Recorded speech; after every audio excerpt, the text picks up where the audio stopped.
This is the Sensational People Horror Stories Podcast.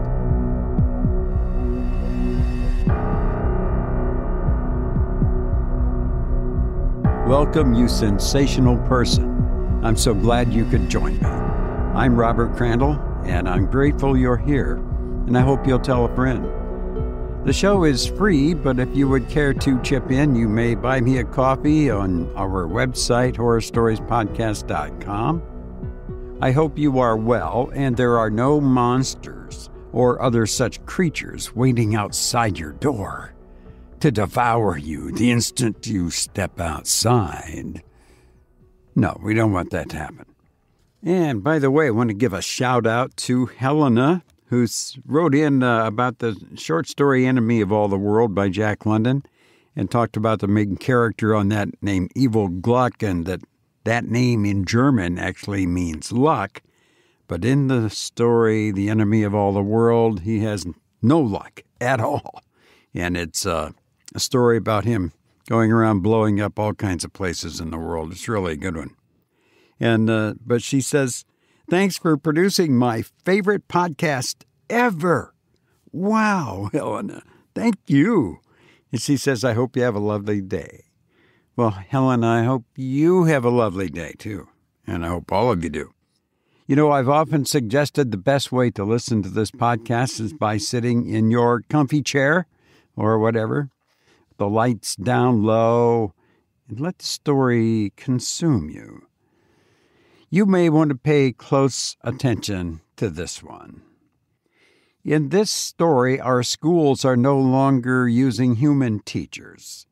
They've been replaced by robots. The author of the story says, "You will possibly shudder, but you will certainly remember for a long time this story of what happens when tomorrow's gently implacable teachers are faced with a problem for which there seems to be only one solution." And he goes on to say, there is a quiet horror to this story from tomorrow. And now, let's listen to There Will Be School Tomorrow by V.E. Thiessen.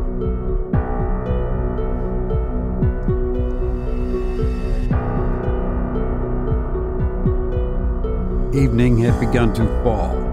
In the cities, the clamor softened along the streets, and the women made small, comfortable, rattling noises in the kitchens. Out in the country, the cicadas started their singing, and the cool smell began to rise out of the earth. But everywhere, in the cities and the country, the children were late from school. There were a few calls, but the robotic telephone devices at the schools gave back the standard answer: "The schools are closed today. If you will leave a message, it will be recorded for tomorrow." The telephones between houses began to ring. "Is Johnny home from school yet?" "No." "Is Jane?" "Not yet. I wonder what could be keeping them." "Something new, I guess." "Oh, well, the robot teachers know best. They'll be home soon." "Yes, of course, it's foolish to worry." The children did not come. After a time, a few cars were driven to the schools. They were met by the robots. The worried parents were escorted inside, but the children did not come home. And then, just as alarm was beginning to stir all over the land, the robots came walking. All of the robots from the grade schools and the high schools and the colleges, all of the school system walking with the robot teachers saying, "Let us go into the house where you can sit down." All over the streets of the cities and the walks in the country, the robots were entering houses. "What happened to my children?" "If you will go inside and sit down." "What happened to my children? Tell me now." "If you will go inside and sit down." Steel and electrons and wires and robotic brains were inflexible. How can you force steel to speak? All over the land, the people went inside and sat nervously, waiting for an explanation. There was no one out on the streets. From inside the houses came the sound of surprise and agony. After a time, there was silence. The robots came out of the houses and went walking back to the schools. In the cities and in the country, there was the strange and sudden silence of tragedy. The children did not come home. The morning before the robots walked, Johnny Malone, the mayor's son, bounced out of bed with a burst of energy. Skinning out of his pajamas and into a pair of trousers, he hurried barefooted into his mother's bedroom. She was sleeping soundly, and he touched one shoulder hesitantly. "Mother!" The sleeping figure stirred, his mother's face, still faintly shining with hormone cream, turned toward him. She opened her eyes. Her voice was irritated. "What is it, Johnny?" "Today's the day, Mommy, remember?" "The day?" Eyebrows raised. "The new school opens. Now we'll have robo-teachers like everyone else. Will you fix my breakfast, Mother?" "Amelia will fix you something." "Ah, Mother, Amelia's just a robot. This is a special day, and I want my daddy to help me with my arithmetic before I go. I don't want the robo-teacher to think I'm dumb." His mother frowned in deepening irritation. "Now there's no reason why Amelia can't get your breakfast like she always does. And I doubt if it would be wise to wake your father. You know he likes to sleep in the morning. Now you go on out of here and let me sleep." Johnny Malone turned away, fighting himself for a moment, for he knew he was too big to cry. He walked more slowly now and entered his father's room. He had to shake his father to awaken him. "Daddy! Wake up, Daddy!" "What in the devil? Oh, Johnny!" His father's eyes were sleepily bleak. "What in the thunder do you want?" "Today's the first day of robo-teachers, and I can't work my arithmetic. Will you help me before I go to school?" His father stared at him in amazement. "Just what in the devil do you think robo-teachers are for? They're supposed to teach you. If you knew arithmetic, we wouldn't need robo-teachers." "But the robo-teachers may be angry if I don't have my lesson." Johnny Malone's father turned on one elbow. "Listen, son," he said. "If those robo-teachers give you any trouble, you just tell them you're the mayor's son. See? Now get the devil out of here. What's her name? That server robot, Amelia. We'll get your breakfast and get you off to school. Now suppose you beat it out of here and let me get back to sleep." "Yes, sir." Eyes smarting, Johnny Malone went down the stairs to the kitchen. It wasn't that his parents were different. All the kids were fed and sent to school by robots. It was just that, well, today seemed sort of special. Downstairs, Amelia, the robo-servant, placed hot cereal on the table before him. After he had forced a few bites past the tightness of his throat, Amelia checked the temperature and his clothing and let him out the door. The newest school was only a few blocks from his home, and Johnny could walk to school. The newest school stood on the edge of this large middle western city. Off to the back of the school were the towers of the town, great monolithic skyscrapers in pre-stressed concrete and plastic. To the front of the school, the plain stretched out to meet a cloudy horizon. A helio car swung down in front of the school. 2 men and a woman got out. "This is it, Senator." Dr. Wilson, the speaker, was with the Government Bureau of Schools. He lifted his arm and gestured, a lean, tweed-suited man. The second man, addressed as Senator, was bulkier, gray-suited and pompous. He turned to the woman with professional deference. "This is the last one, my dear. This is what Dr. Wilson calls the greatest milestone in man's education. With the establishing of this school, the last human teacher is gone. Gone are all the human weaknesses, the temper fits of teachers, their ignorance and prejudices. The robo-teachers are without flaw. The woman lifted a lorgnette to her eyes. How interesting. But after all, we've had robo-teachers for years, haven't we? Or have we? She made a vague gesture toward the school and looked at the brown-suited man. Yes, of course. Years ago, your women's club fought against robo-teachers. That was before they were proven. I seem to recall something of that. Oh, well, it doesn't matter. The lorgnette gestured idly. Shall we go in? The lean man urged. The woman hesitated. Senator said tactfully, After all, Dr. Wilson would like you to see his project. The brown-suited man nodded. His face took on a sharp intensity. We're making a great mistake. No one is interested in educating the children anymore. They leave it to the robots, and they neglect the children's training at home. The woman turned toward him with surprise in her eyes. But really, aren't the robots the best teachers? Of course they are, but confound it, we ought to be interested in what they teach and how they teach. What happened to the old PTA? What's happened to the parental discipline? What's happened to... He stopped suddenly and smiled, a rueful, tired smile. I suppose I'm a fanatic on this. Come on inside.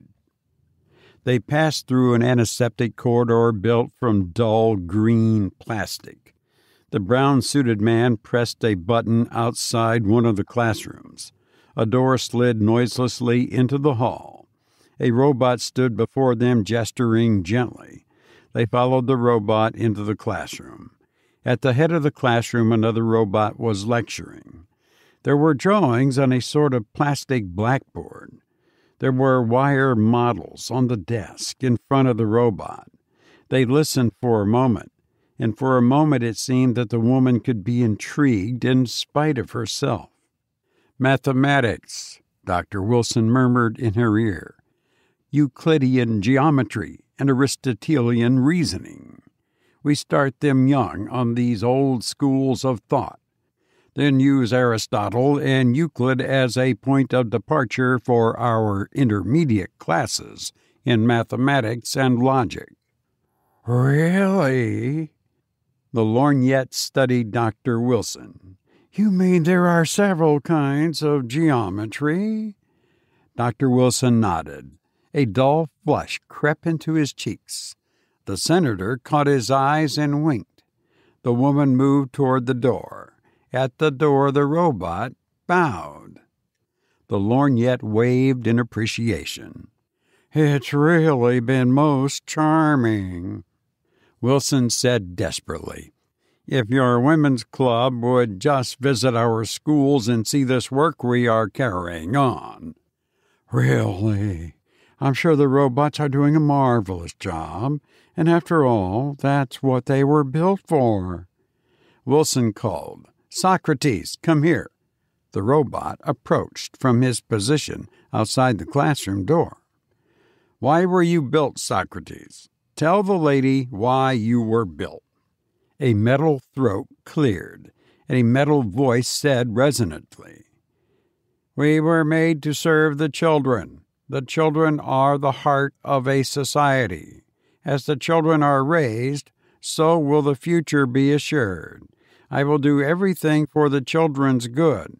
This is my prime law. All other laws are secondary to the children's good. Thank you, Socrates. You may go. Metal footsteps retreated. The lorgnette waved again. Very impressive, very efficient. And now, Senator, if we can go. We are to have tea at the Women's Club. Varden is reviewing his newest musical comedy. The senator said firmly, Thank you, Dr. Wilson. His smile was faintly apologetic. It seemed to say that the women's clubs have many votes, but that Wilson should understand. Wilson's own vote would be appreciated too. Wilson watched the two re-enter the helicopter and rise into the morning sunshine. He kicked the dirt with his shoe and turned to find Socrates behind him.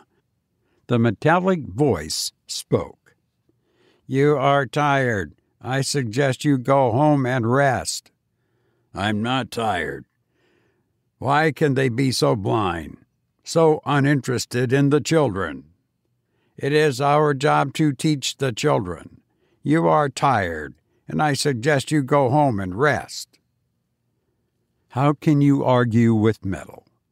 What can you add to a perfect mechanism designed for its job and integrated with 100 other perfect mechanisms? What can you do when 1,000 schools are so perfect they have a life of their own, with no need for human guidance, and most significant, no failures from human weakness?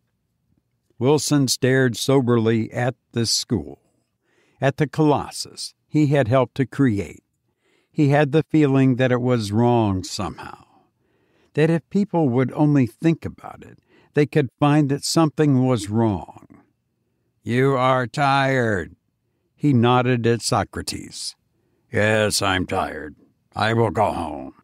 Once on the way home, he stared back toward the school with a strange unease.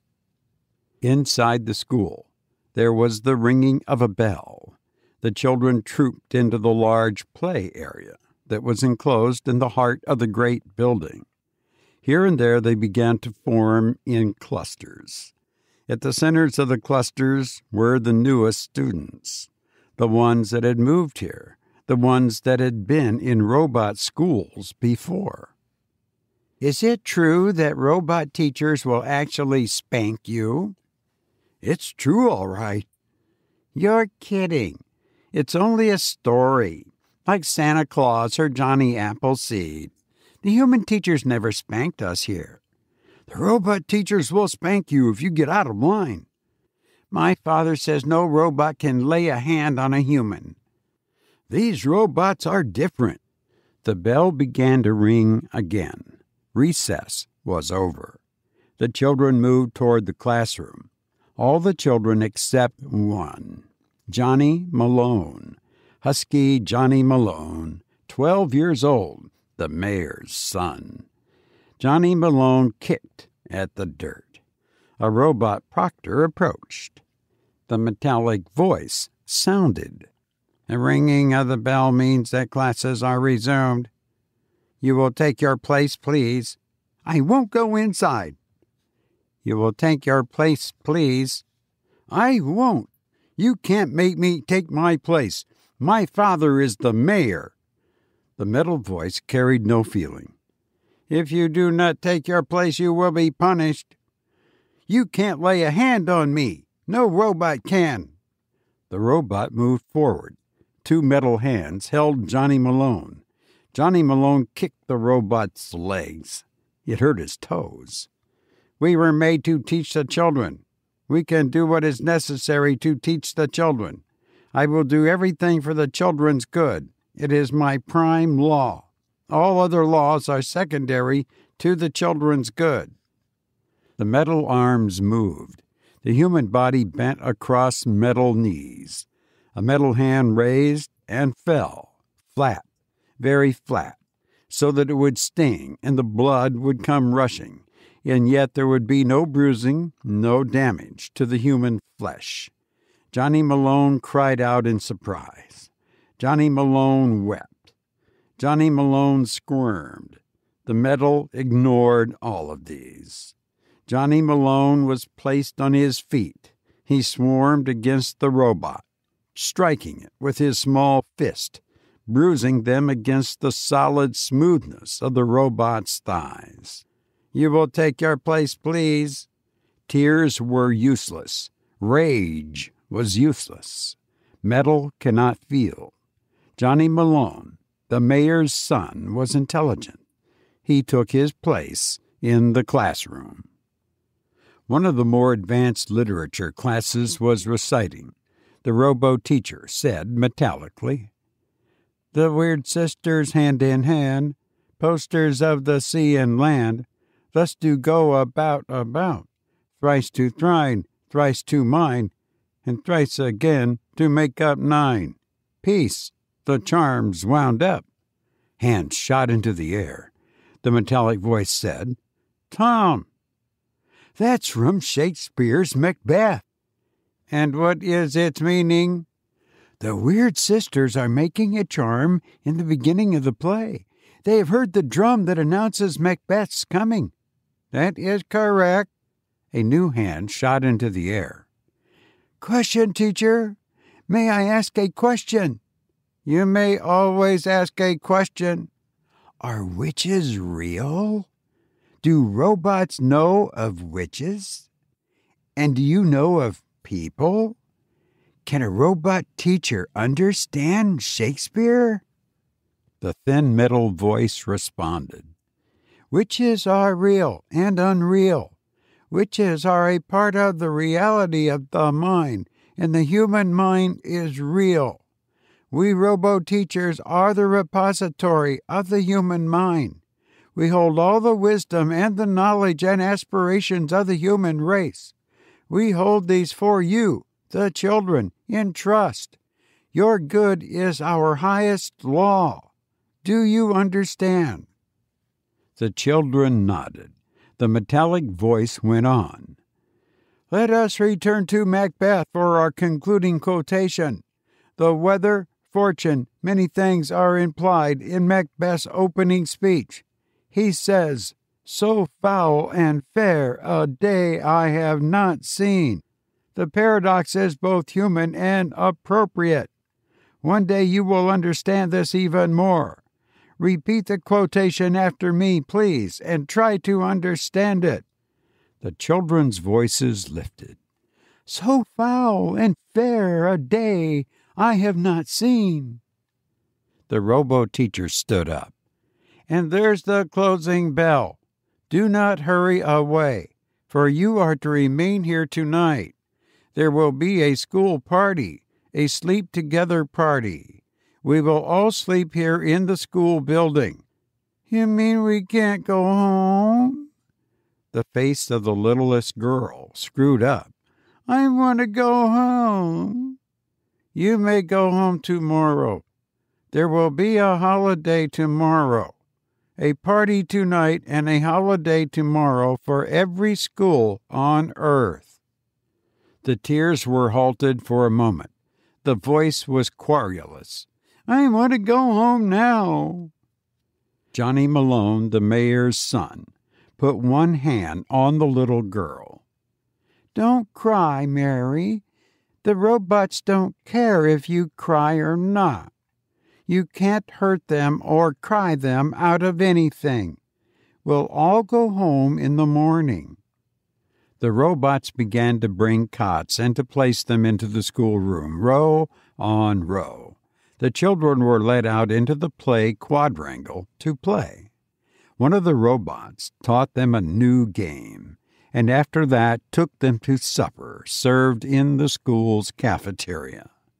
No other robot was left in the building, but it did not matter, because the doors were locked, so that the children could not go home. The other robots had begun to walk out into the town, and as they walked, the robots walked from other schools in other towns. All over the country, all over the towns, the robots walked to tell the people that the children would not be home from school, and do what had to be done. In the schools, the robo-teachers told stories until the children fell asleep. Morning came. The robots were up with the sun. The children were up with the robots. There was breakfast and more stories, and now the children clustered about the robots, holding on to their arms, where they could cling, tagging and frisking along behind the robots as they went down into the town. The sun was warm, and it was early. and very bright from the morning sun in the streets. They went into the mayor's house. Johnny called, "Mom, Dad, I'm home." The house was silent. The robot that tended the house came gliding in answer. "Would you like breakfast, Master Malone?" "I've had breakfast. I want my folks." "Hey, Mom, Dad." He went into the bedroom. It was clean and empty and scrubbed. "Where's my mother and father?"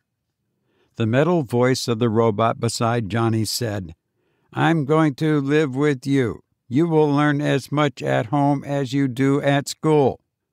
"Where's my mother?" "I'm your mother." "Where's my father?" "I'm your father."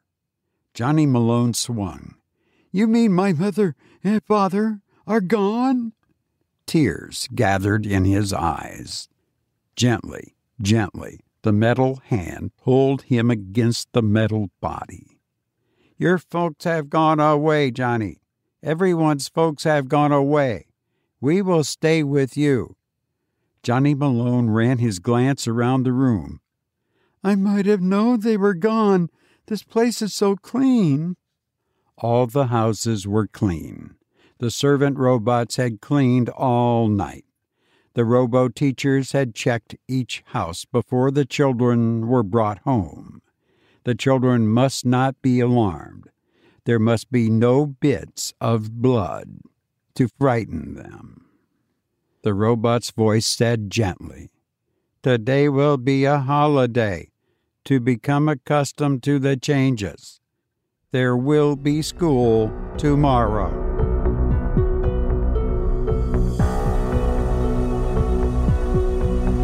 You've been listening to There Will Be School Tomorrow by V.E. Thiessen. Our quote for this episode comes from Mahatma Gandhi, who said, "You must be the change you wish to see in the world." I've enjoyed being with you, and now I must go. But I hope to be with you again soon. Please be well, and thank you for listening to me.